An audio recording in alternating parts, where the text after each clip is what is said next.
Caríssimos irmãos e irmãs, também que nos acompanham pelas redes sociais. Então, na primeira leitura, é um momento emblemático que Moisés vê a terra prometida, mas não vai entrar, né?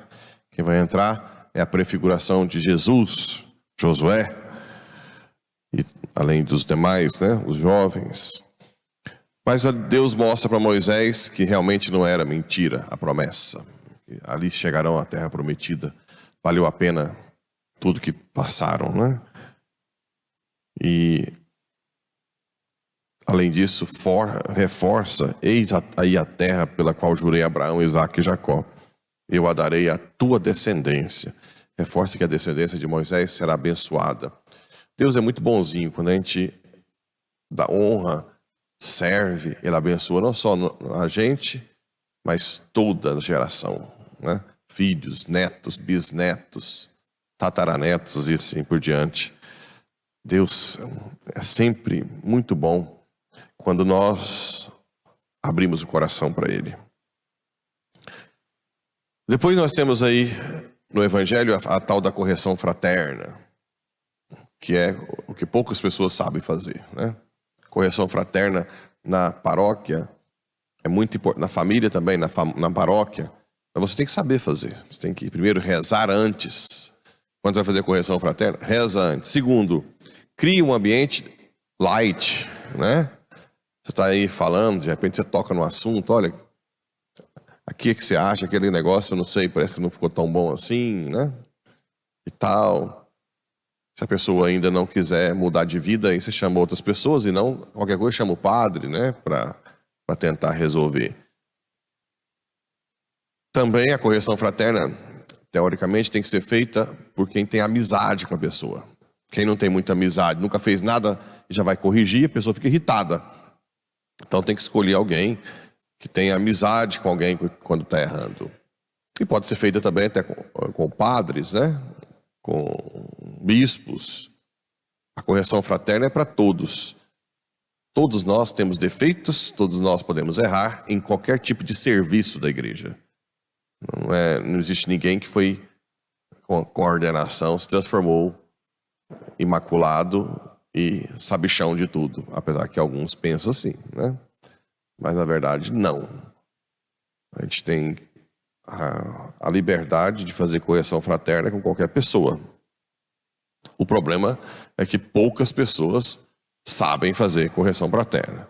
E às vezes não faz a correção, faz só uma fofoca, uma crítica paralela, né? Fulano de tal é assim, fez isso, fulano de tal... Isso não vai edificar a comunidade. É melhor que se fale com a pessoa, né?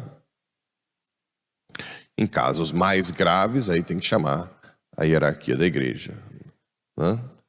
No caso, tinha coisa grave na paróquia, o padre, se o padre não resolver, até o bispo, né? E do padre, a hierarquia mais próxima é o bispo. Se o padre também desvia algo grave, não é interessante. Aí alguém fala assim: eu não posso julgar. Ah, mas você não vai julgar a pessoa, julgar o ato. Você está tentando ajudar a pessoa, né?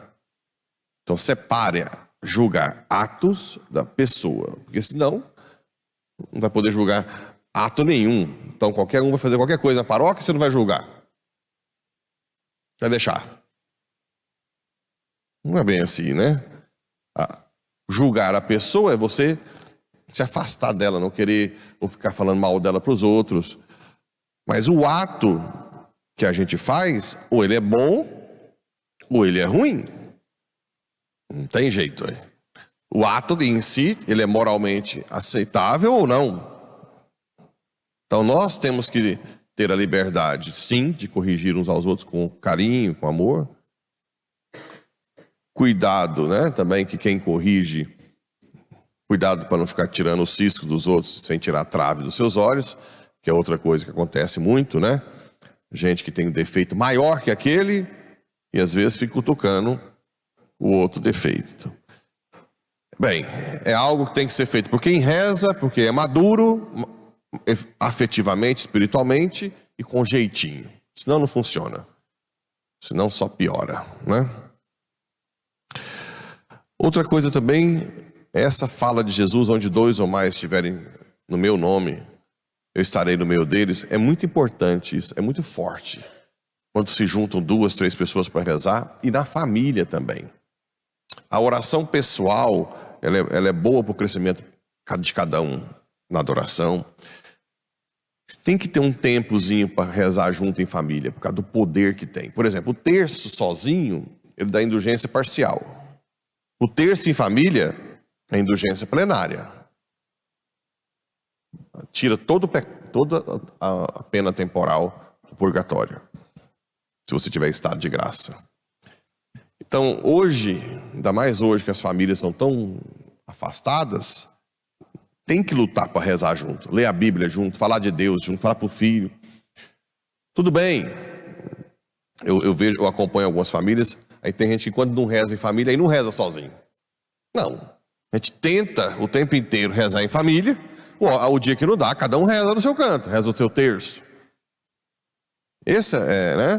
Tenta, quem puder vir à missa em família, seria excepcional. Mas tem um poder, o que eu quero que vocês entendam é que é diferente de rezar sozinho. Tem um poder maior. Crianças rezarem, eu sempre peço muito para as crianças rezarem para os pais desnaturados, que largam a família, que está no adultério. As crianças rezarem. Tem um poder muito forte para as crianças, para rezar todos os dias, o pai se converter, né? Tem um poder extraordinário, junto com a mãe, com todo mundo. Então, rezar em família é muito importante. Nós estamos na Semana Nacional da Família, né?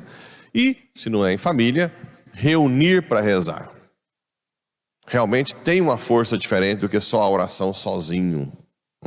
Pessoas que se reúnem para fazer uma novena, fazer uma adoração. Tem um poder. A Santa Missa, então, nem se fala, né?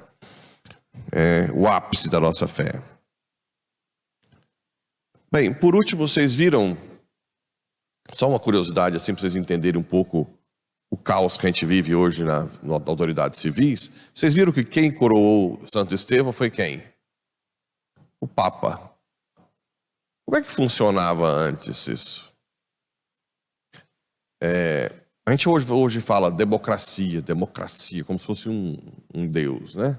E olha o que está virando aí. Pura ditadura. Por quê? Por quê? Segundo São Tomás de Aquino, o governo ideal é o monárquico, mas por uma pessoa virtuosa. O que seria o ideal? Que a pessoa mais virtuosa de Porá fosse o rei de Porá.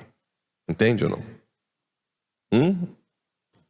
A pessoa, por isso que uma autoridade eclesiástica escolheria um cara íntegro, honesto, de oração, santo. E eu colocaria rei. Esse é o ideal. Por quê? Porque ele vai usar suas virtudes para governar. Existem outros caminhos, por exemplo, algum grupo de pessoas virtuosas que também ajudam a governar, que é são poucas pessoas, né? Que ajudam a governar, que ainda é tolerável. No regime de democracia é um dos piores deles. Por quê? Porque você pega qualquer uma câmara, por exemplo, não sabe às vezes nada de doutrina, nada de virtude, às vezes não tem nenhum tipo de nada, e aí vai votar. E o que acontece? Se corrompe, né? Então, o governo ideal envolvendo quanto menos pessoas, melhor, e as mais virtuosas da sociedade. Por isso que se deve formar, né? existe uma ala do governo, por exemplo, que vocês já notam, que se pegar alguém que é analfabeto, que não sabe nada, e você falar que ele não deve ser prefeito, você é preconceituoso. Você é aristocrático. Entende? Mas é claro que não deveria ser. Para ser autoridade, você tem que entender um pouco de virtude, direito, tudo. Você tem que formar alguém. A ideia agora não, é que qualquer um, o mais humilde, que não sabe nada de nada, tem que ser político. E aí vai virando esse caos, o caos que nós estamos vivendo. Então é importante que essa época aqui, tanto é que o rei virou santo. O que ele fazia? Construía santuários, mosteiros, ajudava o povo a rezar, porque era um rei virtuoso. Claro, poderia errar, mas aí o Papa tirava a coroa dele. Entende? O problema é quando o Papa não é virtuoso, né? Aí o que também pode acontecer. Tiveram papas na história que não eram grande coisa, né? Então, só para vocês entenderem que a nossa ideia hoje é completamente equivocada de autoridades. Em tudo, né?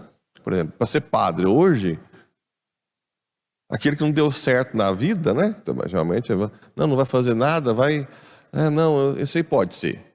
A sociedade acha que padre pode ser qualquer um. Não deveria ser assim. Deveria escolher o melhor, o mais virtuoso para ser pastor. Mas hoje o que conta? Dinheiro. Né? Então aquele que não... que é bom, que tem umas... Não, ele vai ganhar dinheiro. O outro Deus, né? Então está tudo girado ao contrário. Em tudo na vida, em tudo, não se esqueçam disso. Uma empresa, você vai pegar a pessoa mais virtuosa, mais bem formada e dar autoridade. Se você pegar na empresa, lá, não sei, lá, Perdigão, e decidir coisas importantes, e pôr para votar, o povão que trabalha lá embaixo, o que vai acontecer? Um caos. Né? O que você tem que fazer na empresa? Quem são os melhores? Quem entende mais do assunto? Aí forma um conselho de pessoas que entendem mais virtuosas. Entendido? Agora, vai ser difícil nós arrumarmos aí para frente uma autoridade civil santa. Porque nós estamos pegando no meio de um caos de pessoas que não têm formação nenhuma. Nada. Em aspecto nenhum direito. Né? Então, que o Espírito Santo, com Santo Estevão, interceda cada vez mais por esse mundo. Assim seja.